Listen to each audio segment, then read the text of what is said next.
হে পৃথিবীর ইমানদার মানব সম্প্রদায়, কুলু মিন তাইয়্যিবাতি মা রাযাকনাকুম, আমি আল্লাহ তাআলা এই পৃথিবীতে যা কিছু দিয়েছি তা হতে তোমরা পবিত্র রুজি ভক্ষণ করো। আশকুরু লিল্লাহ, তোমরা আমার শুকরিয়া আদায় করো।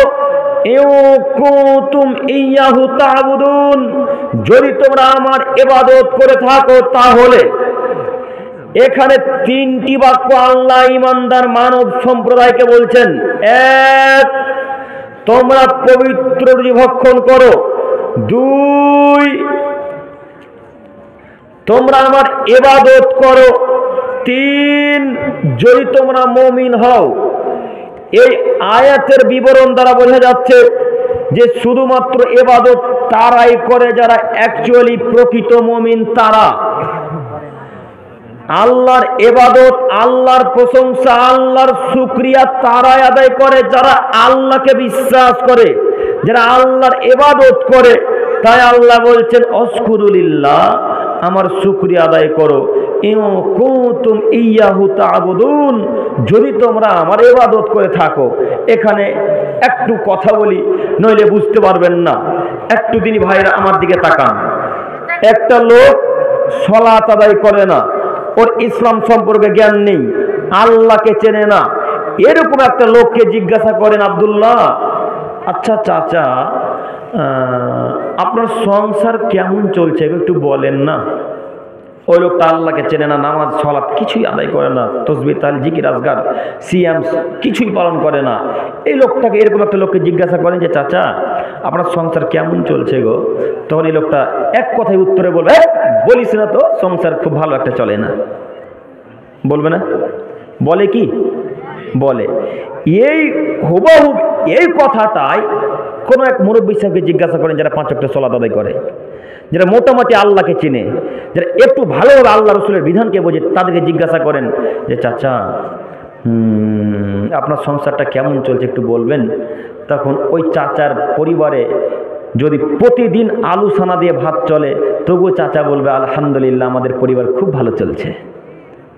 কথা মিলল না মনে হয়? কথা বলে না এইভাবে?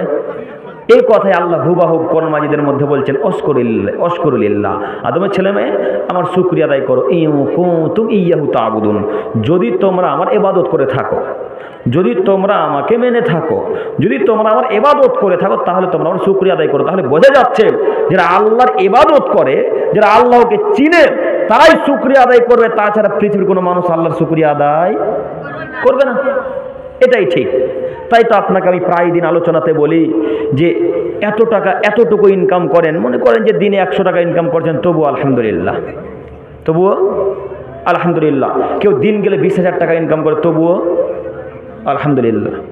অতএব আমি আমার প্রিয় দিনী ভাইদেরকে এখানে একটা জরুরি গুরুত্বপূর্ণ উপদেশমূলক কথা বলে যাই যে আমার দিনী ভাইয়েরা, আপনি যে কোনো অবস্থাতে আলহামদুলিল্লাহ পাঠ করার চেষ্টা করুন। যে কোনো অবস্থায়, পরিস্থিতি যতই খারাপ হোক না কেন, পরিস্থিতি যতই খারাপ হোক না কেন, আলহামদুলিল্লাহ বলার চেষ্টা করবো। ইনশাল্লাহ পারবো, ইনশাল্লাহ, ইনশাল্লাহ। আল্লাহ তুমি আমাদেরকে কবুল করে নাও, সকলে বলি আমিন।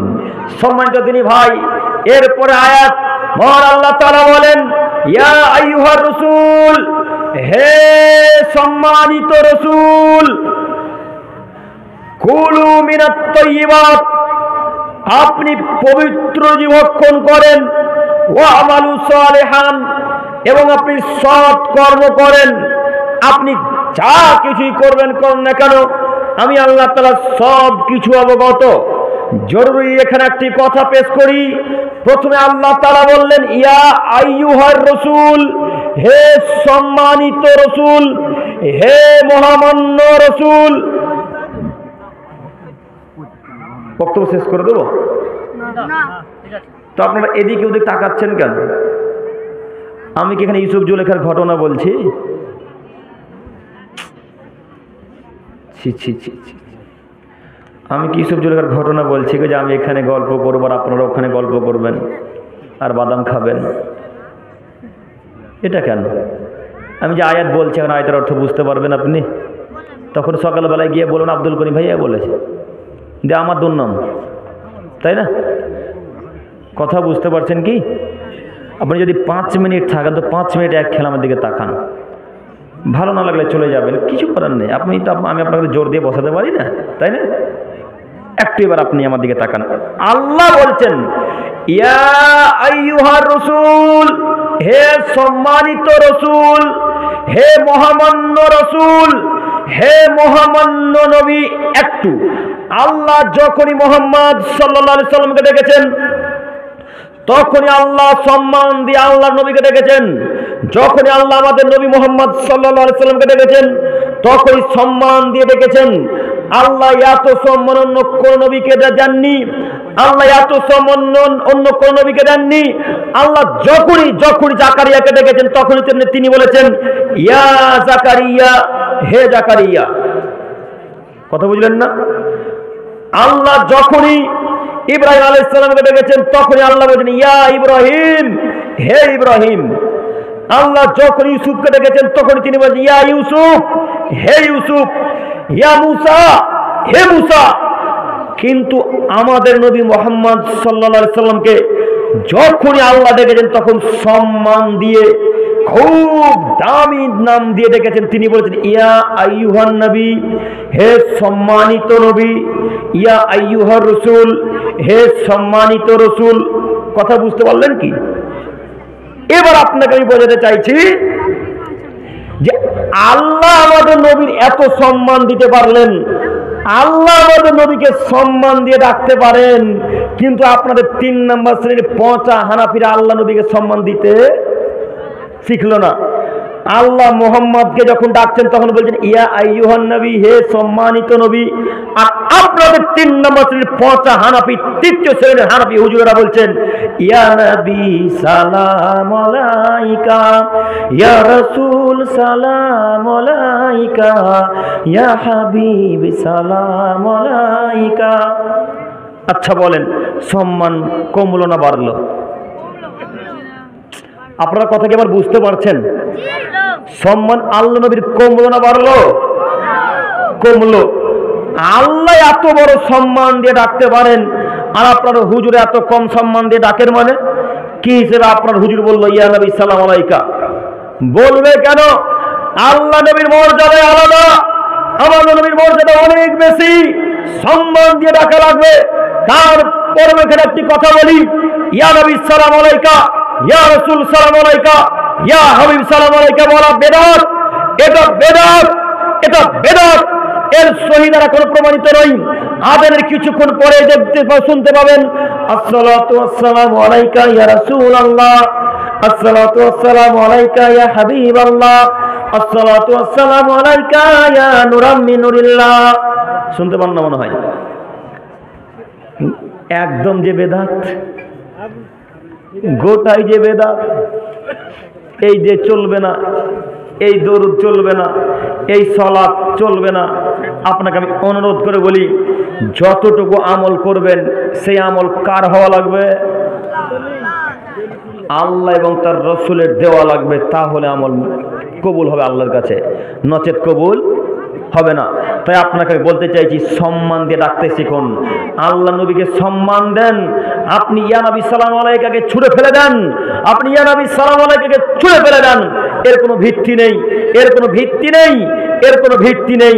এগুলো একেবারে জয়ীফ, এগুলো সব বেদাতি প্রথা। এই বেদাতি প্রথা চলবে না। যাই হোক, একটু আমার দিকে তাকান। মহান আল্লাহ তাআলা বলছেন, ইয়া আইয়ুহার রাসূল, হে সম্মানিত রাসূল। আপনাকে বলছে, আপনি শুনুন, কুলু মিনাত তাইয়্যিবাত, আমি আপনাকে যা কিছু দিয়েছি তা হতে পবিত্র ভক্ষণ করেন। কে কাকে বলছেন? আল্লাহ তার নবীকে বলছেন যে আপনি পবিত্র ভক্ষণ করেন। আচ্ছা, মুহাম্মদ সাল্লাল্লাহু আলাইহি সাল্লামকে যদি উপদেশ দেওয়া লাগে, আমাদেরকে উপদেশ দিতে হবে না? জি। একাধিক সহিহ হাদিসে তিনি বলছেন, আনা সাইয়্যিদ ইবনে আদম, আমি আদম সন্তানের সর্দার, আমি আদম সন্তানের নেতা। লা ফখরা ফিহি, তবে মনে করুন এতে আমার কোনো অহংকার আছে। এ কথা মুহাম্মদ সাল্লাল্লাহু আলাইহি ওয়াসাল্লাম নিজে বলছেন। এত দামি নবীকে, এত বড় নবীকে, বিশ্ব নবী, সারা পৃথিবীর নবীকে, নবীদের নবীকে আল্লাহ বলছেন, হে নবী, সম্মানিত নবী, আপনাকে যা দিয়েছি তাতে বৈধ এবং পবিত্র রুজি খাবেন। তাহলে বোঝা যাচ্ছে যে আল্লাহ মুহাম্মদ সাল্লাল্লাহু আলাইহি ওয়াসাল্লামকে উপদেশমূলক কথা বলেছেন।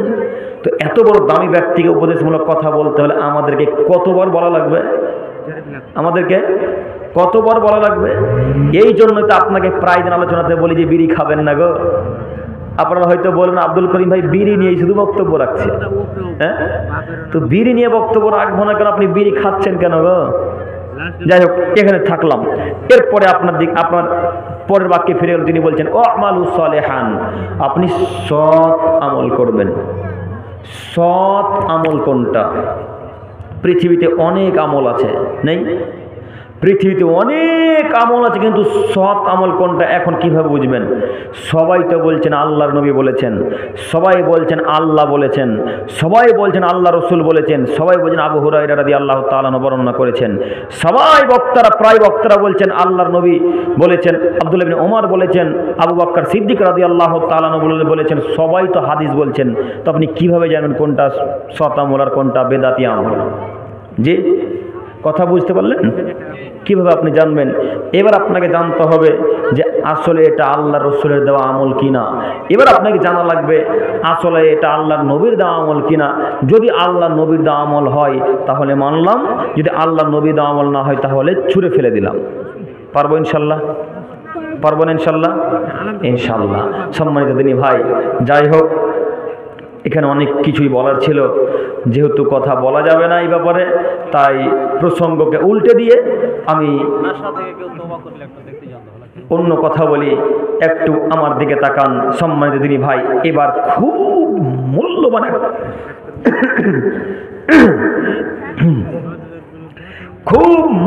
একটা কথা বলতে যাচ্ছি।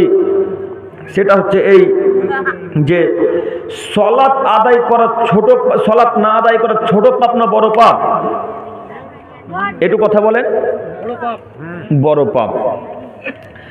সলাত না আদায় করা কাবিরা গুনহার মধ্যে একটি কাবিরা গুনহা, তাই না? দিনী ভাই, একটা আমার দিকে